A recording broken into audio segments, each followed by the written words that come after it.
तो चलिए, आज हम सफर करते हैं जाबिर हुसैन के एक बहुत ही दिल को छू लेने वाले संस्मरण सांवले सपनों की याद का। ये एक ऐसी रचना है जिसे लेखक ने मशहूर पक्षी विज्ञानी सालिम अली की मौत के ठीक बाद एक डायरी के अंदाज में लिखा था। आइए, इस साहित्यिक श्रद्धांजलि के पीछे की गहरी भावनाओं को समझते हैं।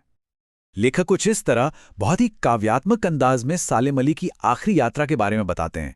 सोचकर देखिए, एक ऐसा जुलूस जिसे कोई रोक नहीं सकता, जो धीरे धीरे मौत की खामोश वादी की तरफ बढ़ रहा है। इसमें सुंदरता भी है और एक गहरी उदासी भी। और ये सफ़र, ये बाकी सभी सफ़रों से बिल्कुल अलग था। ये सालिम अली का आखिरी सफ़र था, प्रकृति की गोद में हमेशा के लिए खो जाने का खामोश सफ़र। यहाँ लेखक सालिम अली की मौत को एक अंत की तरह नहीं, बल्कि जिंदगी के तनाव से एक आखिरी पलायन, एक मुक्ति के तौर पर देखते हैं। ठीक उस जंगली पक्षी की तरह जो अपना आखिरी गाना गाकर हमेशा के लिए प्रकृति में ही मिल जाता है। ये पंक्तियां उनकी विदाई की उस सच्चाई को बयां करती हैं जिसे बदला नहीं जा सकता, कोई भी उन्हें वापस नहीं ला सकता। और वो सपनों के गीत जो वो गाते थे, वो अब हमेशा के लिए खामोश हो चुके हैं। तो अब इस विचार को समझते हैं कि कैसे सालिम अली सिर्फ एक इंसान नहीं, बल्कि एक मिथक बन गए, प्रकृति का एक ऐसा हिस्सा जिसे उससे कभी अलग किया ही नहीं जा सकता।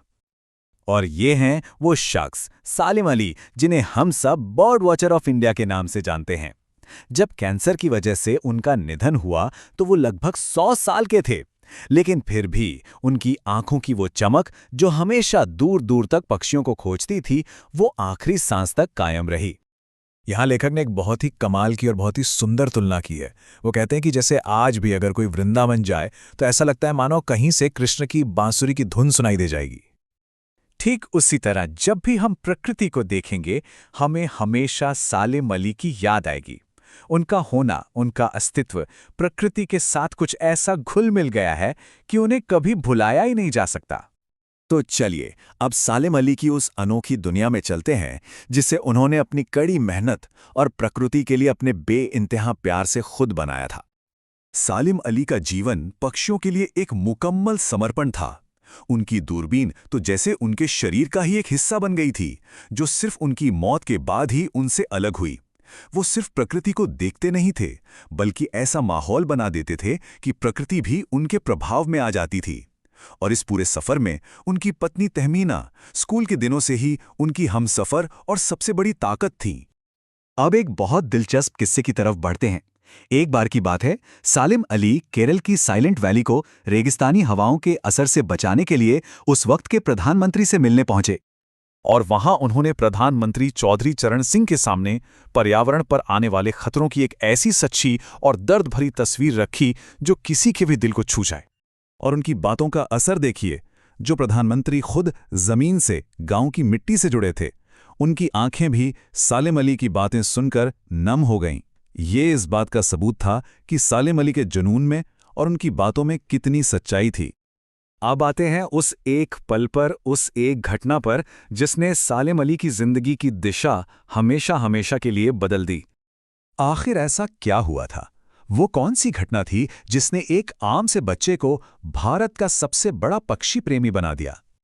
इसका जवाब, मजे की बात है, उनकी अपनी आत्मकथा के नाम में ही छिपा है।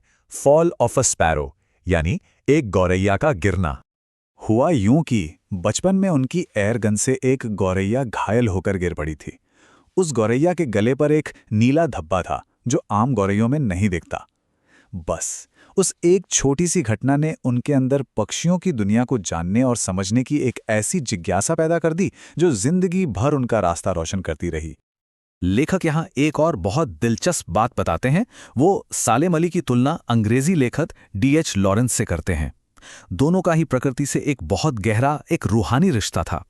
लॉरेंस की पत्नी फ्रीडा का तो कहना था कि उनके पति को उनसे ज्यादा शायद एक गौरैया जानती है। और इधर एक गौरैया के गिरने ने ही सालिम अली की पूरी जिंदगी का मकसद तय कर दिया। और अब आखिर में लेखक सालिम अली की विरासत और उनके जाने से पैदा हुए खालीपन के बारे में सोचते हैं। ये लाइनें देखिए, कितनी गहरी बात कही गई है।